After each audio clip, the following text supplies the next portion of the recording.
In the winter of 1944, somewhere deep inside Nazi Germany, a man played chess with his life. The guards thought it was just a game, a way for the prisoners to kill time, to keep their minds dull and obedient.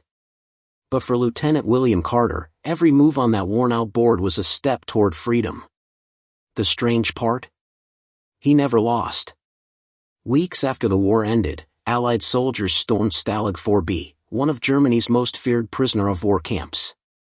They found hundreds of soldiers, starved, broken, hollow-eyed, but one cell stood empty. Only a chessboard remained, its pieces arranged in an impossible pattern.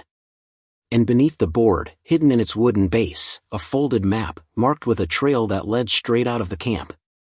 Who was the man who vanished from the Nazi camp without a trace? How did he build an entire escape plan under the watchful eyes of the Gestapo, using nothing but a game? And most haunting of all, why did one German officer later claim he didn't escape alone?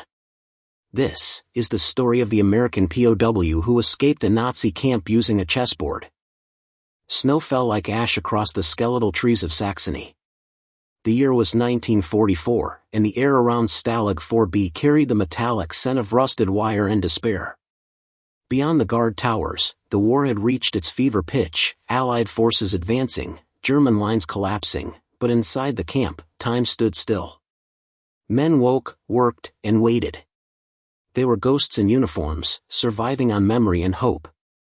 Lieutenant William Carter pressed his hand against the frostbitten window of Barrack 27. His reflection looked back at him, thinner than he remembered, eyes darker, jaw sharper. Before the war, he'd been a math teacher in Chicago, a quiet man with a sharp mind and a fondness for puzzles. His students called him Professor Checkmate. Now, stripped of everything but a tattered uniform, he was just prisoner number 6043. But Carter's mind, that hadn't been captured. Each day, the guards marched through, counting heads with mechanical precision. The prisoners whispered rumors, about rations running out, about escapes that ended in gunfire, about Allied bombers that might one day blot out the sky. But Carter didn't speak much. He was always watching. Always calculating. At night, when the camp sank into silence and the wind carried the moans of the sick from the infirmary, Carter would take out a small, worn chessboard, a crude thing he had carved himself from scraps of wood and charcoal. The pieces were uneven, almost ugly. But to him, they were alive. Every square held meaning. Every piece had a purpose. The other prisoners would sometimes gather around him, hungry for distraction. There was Corporal Ellis, a lanky farm boy from Kansas who had lost 2 fingers in a crash landing. There was Sergeant Doyle, older, cynical, with eyes that carried the smoke of too many battlefields. And there was Private Novak, a soft-spoken medic who rarely smiled. Together they formed a strange fellowship, men bound not by rank or duty, but by the shared rhythm of survival. "Your turn, Lieutenant," Doyle would say, pushing a pawn forward. Carter would smile faintly. "Every move counts," he'd reply. They played for hours, sometimes by candlelight, sometimes in the dark. But to Carter, it wasn't about the game. It was about patterns, movement, timing, distraction. Every match became a rehearsal. Every victory, a test of strategy. Then, one cold morning in December, something unexpected happened. A new officer arrived, a tall, severe-looking man with pale blue eyes and the stiff posture of someone raised to command. His name, whispered among the guards, was Captain Ernst Vogel, a decorated Wehrmacht intelligence officer, reassigned to tighten order in the camp. The first thing he did was ban music. The second, he burned every personal letter the prisoners had hidden. And the third, he challenged Carter to a game of chess. The invitation came through a guard. "Herr Vogel wishes to play with the American teacher," the man said in clipped English. The prisoners fell silent. To be summoned by a Nazi officer was no small thing. It could mean food. It could mean death. Carter simply nodded. "Tell him I accept." That night, in the officers' quarters, 2 men sat across from each other, enemies divided by language, ideology, and war, yet bound by the same board. A dim lantern threw long shadows over the pieces. Outside, snow whispered against the glass. Vogel opened with e4. Carter replied with c5. A Sicilian defense. Interesting choice, Vogel said, his accent sharp but precise. It's a game of risk, Carter replied softly. Vogel's lips curved slightly. War is, too. For hours they played, neither man speaking much. Guards came and went, bringing coffee that went cold. The camp slept, but in that small room, a different kind of battle was being fought, one of patience, psychology, and quiet intellect. At move 39, Vogel leaned back and studied Carter's face. You play well, American. Too well for a soldier. I was a teacher, Carter said. Ah, Vogel murmured. Then you must understand the value of thinking ahead. Carter said nothing. His next move placed Vogel's king in check. When the game ended, Vogel didn't offer a handshake. He simply stood, nodded once, and said in German, "Next week." From that night on, the games continued. Once a week, Carter was summoned. Once a week, he sat in that dimly lit room, across from the man who held his life in his hands. And slowly, something began to change. Carter started to notice details, the pattern of the guard rotations outside the officers' quarters, the angle of the moonlight on the outer fence, the sound of boots during the midnight shift. Even Vogel's habits became predictable. He tapped his ring on the table when deep in thought, drank coffee at precisely 1900 hours, and always, kept his office key on the left side of his belt. Each chess match wasn't just a game. It was reconnaissance. To the other prisoners, Carter seemed obsessed. He'd sketch maps in the dirt, whisper strange numbers to himself, stare at his chessboard for hours. Some thought the cold had driven him mad. But Corporal Ellis saw the truth. One night, as they huddled under their thin blankets, Ellis whispered, "You're planning something, aren't you?" Carter didn't look up. Every plan starts as a puzzle. What's the puzzle this time? How to move 16 pieces past a wall with no exits. Ellis blinked. 16 pieces, you mean us? Carter finally smiled. Not just us. In the weeks that followed, Carter's obsession deepened. He modified his chessboard, carving small hollows beneath certain squares. He collected bits of wire, metal shavings, and stolen ink. Each move on the board became a symbol, a code his fellow prisoners didn't yet understand. But one night, during their usual game, Vogel made a mistake, not on the board, but in conversation.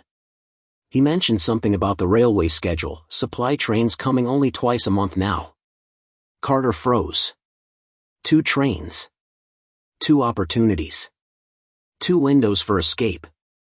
That night, as the barracks went dark, Carter took out his chessboard and began rearranging the pieces, not in any known opening, but in a pattern he alone could read. Each piece represented a route, a timing, a risk. The rook for the watchtower. The knight for the blind spot near the supply shed. The king for himself. When dawn came, his decision was made. He would not die in Stalag 4B. He would escape, not with guns or tunnels, but with strategy. With precision. With the game that had kept his mind alive. And yet, as he stared at the final arrangement of pieces, a chill crept down his spine. The configuration on the board, it wasn't random. It looked familiar, too familiar. It was the same layout Vogel had used in their last match. Almost as if Vogel wanted him to see it.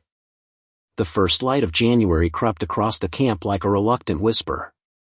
Frost clung to the barbed wire fences, glittering faintly under the watchtowers. The guards stomped their boots to keep warm, their breath turning white in the air.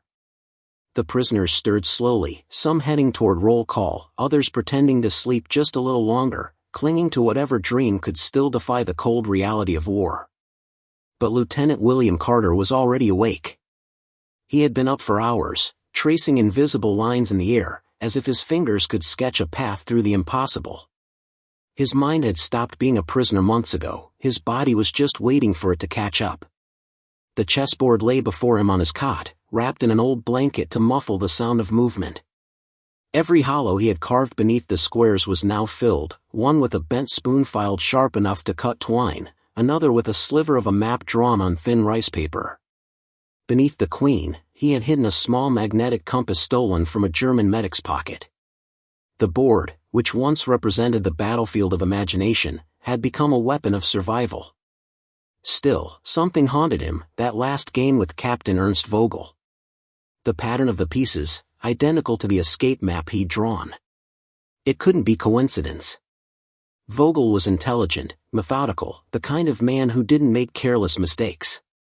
Carter replayed the match in his mind, the knight sacrifice, the trap on the 7th rank, the quiet pawn advance. Every move felt deliberate, as though Vogel had been communicating something, but what? Maybe he's playing his own game, Carter murmured under his breath. Who? Ellis asked from the bunk above, rubbing his eyes. Vogel. The man's too sharp to miss that pattern. Ellis frowned. You think he knows what you're doing? I don't know, Carter replied softly. But I'm certain he wants me to think he does. The guards' whistles blew, slicing through the morning fog. The prisoners lined up in the yard, their breath forming clouds in the bitter air. The routine was mechanical: count, feed, labor, count again. Every day was a mirror of the last. Yet beneath that dull rhythm, Carter began to weave subtle changes. He volunteered for tasks near the supply shed, the one place in camp where the fence was doubled but rarely guarded from within. He traded favors for scraps of wire and bits of cloth. He feigned sickness one morning just to observe how the guards reacted, how they rotated, how long it took for replacements to arrive. Everything was data. Everything was part of the plan. And yet, the strangest part was how often Vogel appeared nearby. Sometimes at the edge of the yard, watching quietly as Carter worked. Sometimes passing by the barracks, pretending not to look in. And every few nights, another note would arrive: game tomorrow. 1900 hours. Carter began to dread the matches as much as he relied on them. Each one felt less like a competition and more like a conversation conducted in silence. One evening, as they played beneath the hum of a dim lantern, Vogel broke the unspoken rule between them. You study too much, he said in English. His tone wasn't mocking, it was almost curious. Carter didn't look up. Habit of a teacher. Teachers make poor soldiers, Vogel replied. They see too much. They ask why, when orders demand obedience. Carter moved a knight. And yet here you are, playing chess with your prisoner. Vogel's eyes flickered. Perhaps I am studying, too. They played in silence after that. Each man lost in a maze of his own making. When Carter returned to the barracks, he found something strange waiting on his bunk, a chess piece, carved from dark oak. It wasn't one of his. The wood was different, polished, professional. A knight, its base slightly unscrewed. Inside, hidden in a cavity no larger than a bullet, was a small scrap of paper. It read: Freedom is not taken. It is traded. Move carefully. There was no signature. No clue how it had been delivered. But Carter's pulse quickened. Someone, maybe Vogel, maybe not, was helping him. The next morning, he shared it only with Corporal Ellis and Private Novak. You're saying the Krauts are helping you escape? Novak hissed, disbelief heavy in his voice. I'm saying, Carter whispered, that someone wants me to believe that. Ellis stared at the knight. Then what do we do? Carter turned it over in his hand. We keep playing. Over the following weeks, the plan began to crystallize. The chessboard was no longer just a symbol, it was the blueprint. Carter assigned roles to the men like pieces in a game. Novak, the medic, would feign a typhus outbreak to draw the guards' attention toward the infirmary. Ellis would tamper with the power line that fed the floodlights on the west fence. Carter himself would create the final distraction, during his next game with Vogel. But still, one thing gnawed at him: why would Vogel allow it? One night, as snow swept across the camp, Carter sat in Vogel's quarters for what he knew might be the last time. The game was tense, quiet, and slow. Halfway through, Vogel looked up and said, you're restless tonight." Carter replied carefully. "I don't sleep much these days." Vogel studied him for a long moment. "Do you know what I hate most about this war, Lieutenant?" Carter shook his head. "It turned men into numbers.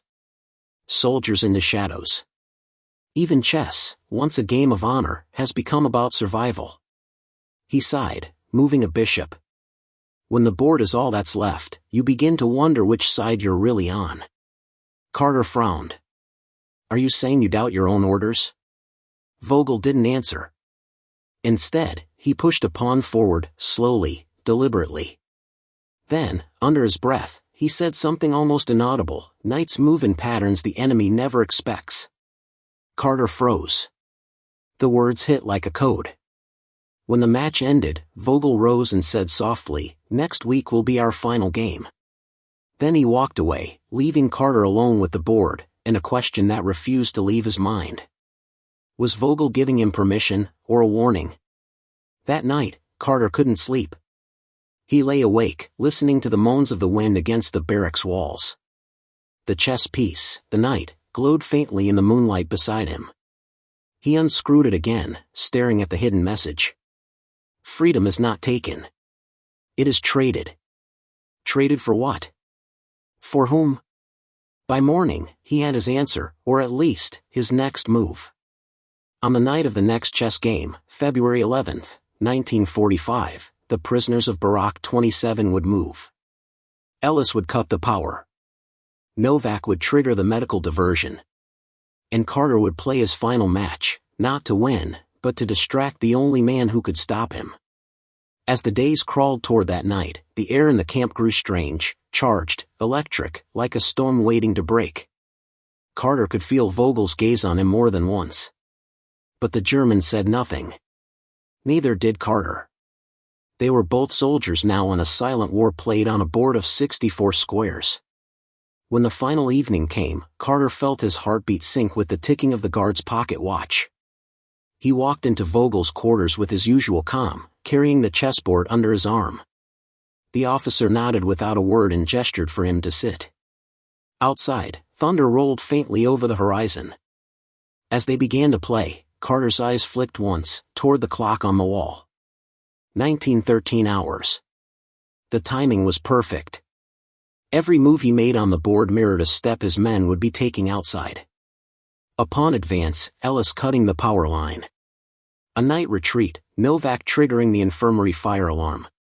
Then, at exactly 1919, the lights flickered.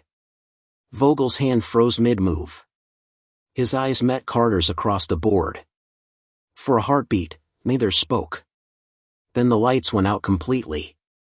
Carter didn't move. He waited for the sound of gunfire, the shouts, the chaos, but instead, there was only silence. And then, a voice. Vogel's voice. "You've made your move, Lieutenant," he said quietly in the dark. "Now let's see if you can live with it." The door burst open. A flash of light cut across the room, a guard's lantern. Carter seized his board, flipping it closed in one swift motion, hiding everything inside. And in that moment, before the chaos began, he saw something flicker in Vogel's eyes, not anger. Not betrayal. Something else. Regret. The night of December 12th came with a cruel wind that sliced through the camp like a blade. The barracks groaned under the pressure of the cold, their wooden frames rattling as if the souls of the dead whispered through the cracks. Inside, men wrapped themselves in thin blankets and prayed for morning. But for Lieutenant William Carter, there was no prayer, only a plan. The chessboard lay before him, pieces carved crudely from soap, buttons, and wood chips scavenged from the floorboards. It looked harmless, even pitiful. To the guards, it was nothing more than a distraction for a bored mind. But for Carter, it had become a language, a secret code that spoke in moves, patterns, and silences. Weeks earlier, he had discovered something remarkable. One of the guards, a young German corporal named Erich Bauer, loved chess. Bauer wasn't cruel like the others. He was quiet, meticulous, and often lingered near the prisoners' game sessions after delivering food. When Carter first noticed him watching, he invited him to play, cautiously, respectfully. Bauer hesitated, then accepted. That first game lasted hours. Snow fell outside the barack window, blanketing the camp in white silence. Inside, only the click of wooden pieces broke the stillness. Carter lost deliberately, smiling as Bauer smirked in victory. But in that loss, something vital was won: trust. Over the next few weeks, they played more frequently. Bauer would smuggle in bread or small bits of chocolate, pretending to inspect the barracks while secretly indulging in the strange friendship.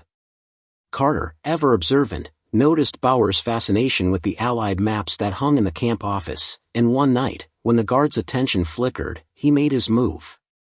"Eric," Carter said softly during a match, "what's the most important move in chess?" Bauer looked at him, puzzled. "The opening, I suppose. It sets the tone for everything that follows." Carter nodded, his eyes steady. "Yes. And the right opening can make your opponent believe you're doing one thing, while you're doing something else entirely." It was then that the first seed of collaboration was planted. Whether it was guilt, curiosity, or something deeper, Bauer didn't report Carter's strange remarks. Instead, he began to listen, carefully, quietly. In the weeks that followed, their games became something more. Each match represented a plan, every move a symbol. When Carter moved his knight twice in a row, it meant guard change. When the bishop crossed the board diagonally, it meant supplies incoming. The chessboard had become an encrypted map of survival, and the guards who stood watch had no idea they were letting a silent conspiracy unfold under their noses. Carter had also begun to recruit 2 other prisoners, Sergeant Peter Mullins, an engineer from Ohio, and Private Daniel Ross, a radio operator from Brooklyn. They were men of quiet resolve, broken bodies but unbroken spirits. At night, under the cover of snores and coughing, they would whisper their plans, their voices low and urgent. "We'll use the board to mark shifts," Carter explained one night. "Every move Bauer makes tells us who's guarding the east wall, who's patrolling near the wire. He doesn't even realize he's feeding us information." Mullins chuckled bitterly. "Using a Nazi to outwit the Nazis. That's something, Lieutenant." But Carter wasn't smiling. His eyes were haunted, sharp with purpose. "He's not a Nazi," he said. "He's just playing the wrong game." Outside, the guards shouted, their boots crunching against frozen earth. Spotlights swept the camp, slicing through the darkness like blades of light. But inside that cramped barack, the game continued. Each night, one more piece of the puzzle was assembled. Carter had already drawn a mental map of the camp, the watchtowers, the patrol routes, the timing of the sirens. Then came a turning point. One afternoon, during a blizzard, Bauer slipped Carter a folded scrap of paper. It was small, nearly illegible, but what it contained froze the lieutenant's blood. It was a section of a map. Hand-drawn. Detailed. And marked with a faint red line leading from the barracks to the forest beyond the camp's eastern wall. Bauer had risked everything. That night, Carter confronted him. "Why?" he asked in a low whisper. "If they find this on you." Bauer's jaw tightened. "My brother, he was killed in Stalingrad. For a war he didn't believe in. I don't want to die for lies, Lieutenant. You remind me of him. Maybe helping you means I can sleep again." For the first time, Carter saw the man behind the uniform. From that moment, the plan accelerated. Mullins began crafting makeshift tools from metal scraps, small enough to hide inside the chessboard's hollow base. Ross scavenged bits of wire and cloth to create decoys and signals. Bauer continued feeding them information, guard rotations, weak spots in the fence, even the timing of the floodlights. And as the pieces came together, Carter began to realize something chilling. The board wasn't just a map, it was a mirror. Each move reflected the peril of their lives, every capture echoing the threat of discovery. Then, one night, as they prepared the final phase of their escape, Bauer's hands trembled. "They've started investigating the barracks," he whispered. "Someone reported that the Americans are up to something. You have to move soon, or it will be too late." Carter nodded, his face pale in the flickering candlelight. Then tomorrow night. The storm's coming. They won't see a thing. Bauer swallowed hard. You'll need the East Gate key. I can get it, but after that, I'll be finished here.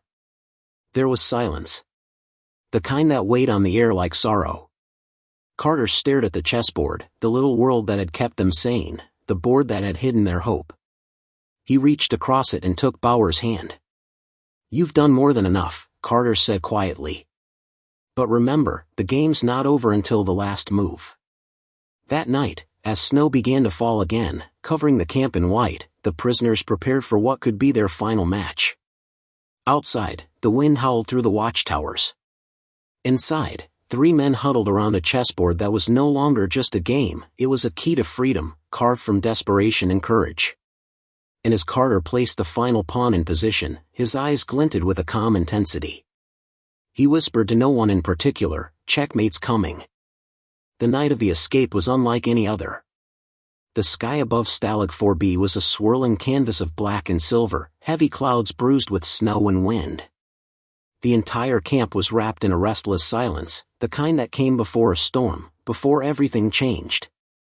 The air carried the smell of iron and frost. Prisoners huddled under their thin blankets, unaware that among them, a few had already begun to count their last breaths within those wooden walls. Lieutenant William Carter sat motionless beside the chessboard, his fingers brushing over the carved pieces one final time. He had memorized every move, every coded signal, every detail that had led to this night. His mind raced through the plan as if rehearsing the final moves of a grandmaster match. Mullins sat across from him, tightening a strip of cloth around his wrist, his face pale but resolute. Ross checked the tiny pouch of wire and matches they had hidden under the floorboards, their last tools for survival. The door creaked open. A shadow slipped inside.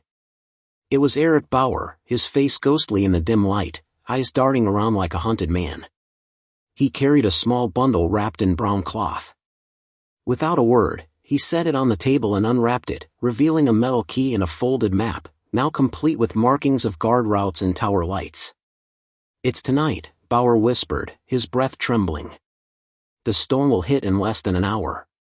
Floodlights will go down for at least 10 minutes if the power line freezes. That's your window." Carter looked at him steadily, his voice calm but heavy.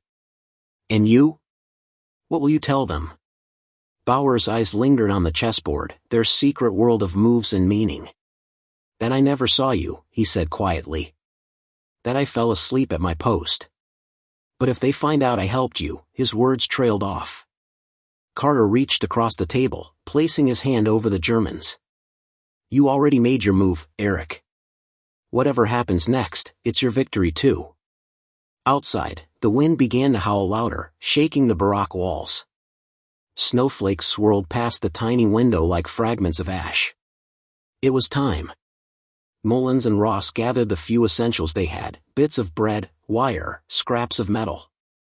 Carter opened the hollow base of the chessboard one last time, pulling out a folded strip of paper, the full escape plan drawn meticulously over weeks. He placed the final pawn in the center of the board, a symbol between him and Bauer. "If someone ever finds this," Carter murmured, "they'll know the game was never just about winning." The 3 men slipped into the freezing night, their breath misting in the air like smoke. The snow crunched softly under their boots as they hugged the shadows of the barracks. The camp was eerily quiet, the storm already beginning to muffle every sound. Floodlights flickered, then dimmed, sputtering as the wind lashed the power cables. Ross led the way, counting their steps in a whisper. 22 paces east, then the drainage tunnel. The tunnel was narrow, half-frozen, a passage barely wide enough for 1 man at a time. They crawled through it, scraping their hands on ice and rust. The air stank of rot and damp soil, but every inch forward felt like freedom clawed from death's grasp. When they emerged on the other side, the camp's outer wall loomed before them, tall, dark, and unyielding. The barbed wire glistened with frost, and the searchlights above flickered uncertainly. Mullins took out a small metal hook he had fashioned from a broken spoon, wrapping it in a piece of cloth to muffle the sound.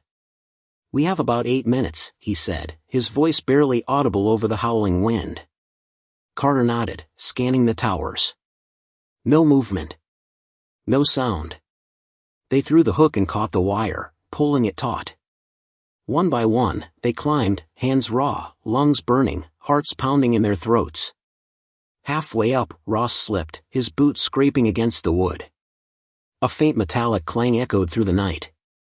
Instantly, a spotlight flickered to life, slicing through the storm like a blade of white fire. Carter froze. His blood turned to ice. Go, he hissed. Now.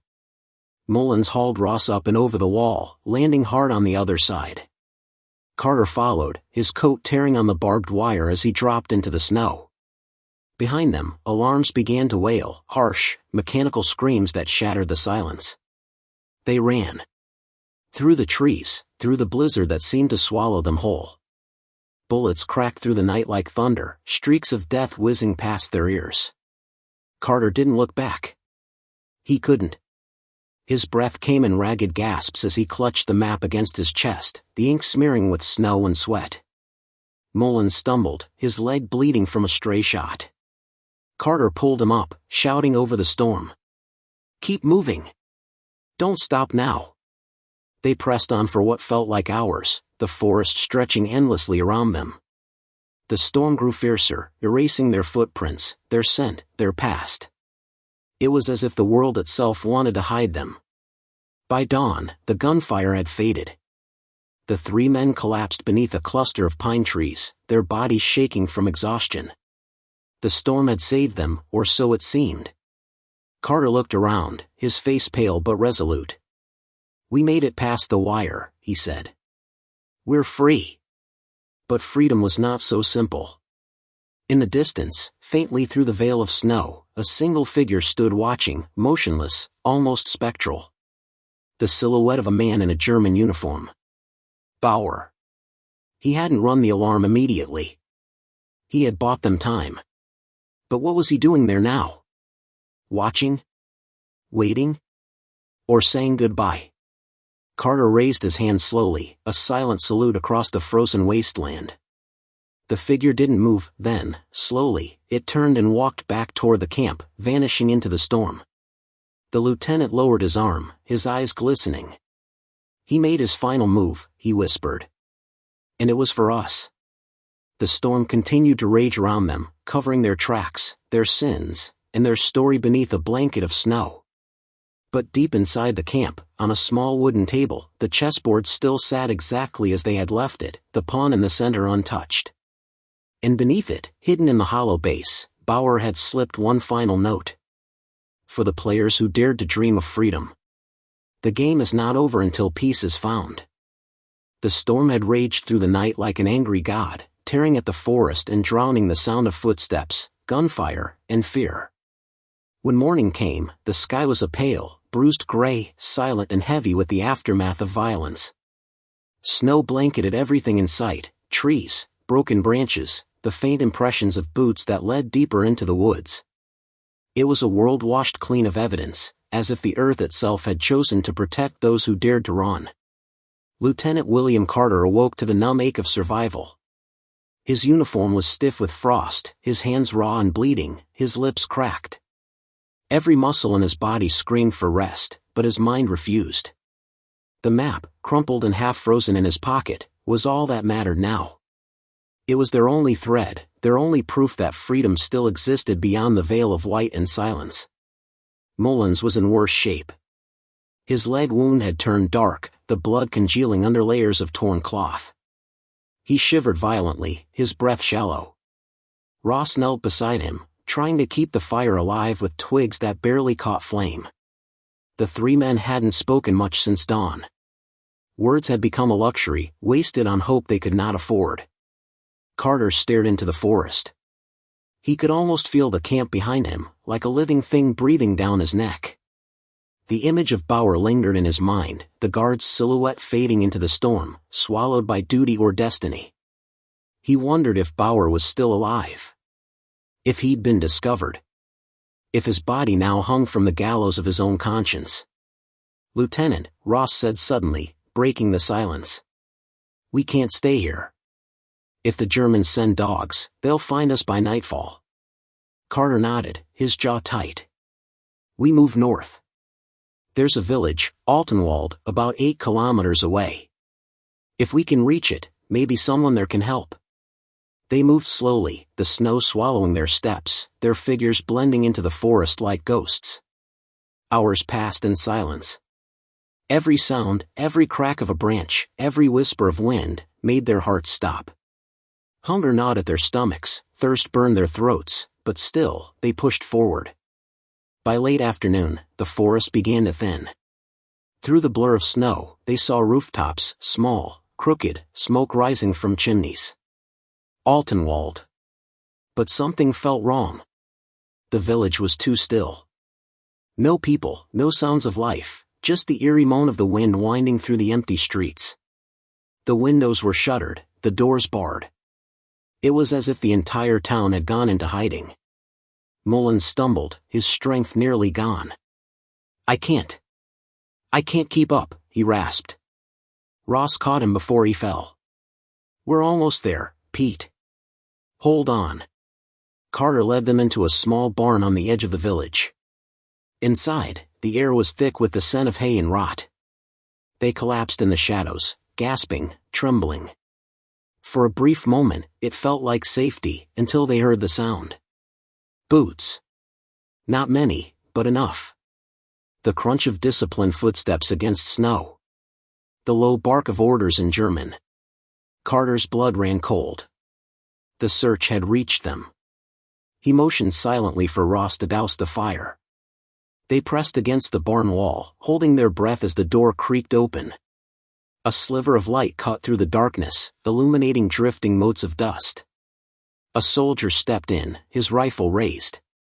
Carter didn't think, he acted. With a burst of strength born of desperation, he lunged, grabbing the man by the throat and dragging him inside. There was a muffled struggle, the sound of a body hitting the ground, and then silence. Ross stared, panting. Jesus, Will. Carter's hands shook as he pulled the soldier's coat off, revealing the man's insignia, a Wehrmacht sergeant. But then something caught his eye. Around the man's neck hung a chain with a small metal piece, a carved chess knight. For a long moment, Carter just stared. What the hell? Ross whispered. Carter turned the piece over. On the back, faintly scratched into the metal, were the initials EB. Eric Bauer. His heart sank. It wasn't just coincidence, Bauer had led them here. But why? Was it protection, or a trap? Lieutenant, Mullins gasped, his voice weak. Look. Through the gap in the barn wall, they saw movement, more soldiers approaching. Not patrols.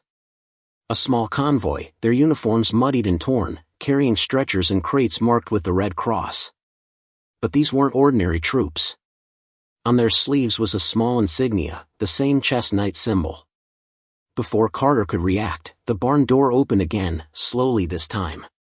A man stepped inside, his coat pulled tight against the cold, his face shadowed under his cap. Lieutenant Carter, the man said softly in accented English. You made it. Carter froze. Who are you? The man took off his cap. Beneath it was a familiar face, older, worn, but unmistakable. Bauer. The silence that followed was almost unbearable. Carter stepped forward, anger and confusion fighting for dominance in his eyes. You were supposed to be executed? Bauer's voice was calm, almost sad. They tried. But the war is collapsing, Lieutenant. The Gestapo is killing their own men now. I had no choice but to run. Ross raised his rifle shakily. How do we know this isn't a trick? Bauer didn't flinch. Because if it were, you'd already be dead. He motioned toward the soldiers outside. These men were prisoners too, from France, Poland, even Germany. We're heading west, to meet the Allied lines near Dresden. You can come with us, or you can die here. Carter's mind reeled. Everything, the chessboard, the codes, the escape, it had all led to this moment. He glanced at Mullins, who was fading fast, and at Ross, whose eyes were filled with distrust but also faint hope. Finally, Carter spoke. "You said once that the game isn't over until peace is found. Is that what this is, Bauer? Peace?" Bauer's gaze dropped to the floor. "No," he said quietly. "This is just the final move." The group moved at dawn, traveling through the ruins of villages shattered by war. Days bled into nights, each one colder than the last. Along the way, they buried Mullins under a birch tree, wrapping his body in his coat. Carter carved a single chess pawn into the bark above his grave, the last piece of a soldier who'd fought without a weapon. Weeks later, they reached the Allied line. When Carter finally stepped across, emaciated and hollow-eyed, he turned back one last time, but Bauer was gone. No word. No sign. Just the faint echo of boots disappearing into the snow. Years passed. The war ended. The world moved on. But Carter never forgot. In 1952, while visiting a museum in London, he stopped dead before a glass case. Inside, preserved with care, was a small wooden chessboard. Beneath it, a plaque read, "Recovered from Stalag 4B, 1945. Believed to have belonged to an American officer and a German guard." Each move carved into this board corresponds to a coded escape plan. Last recorded game, unfinished. And there, in the center of the board, was the pawn he had placed that final night.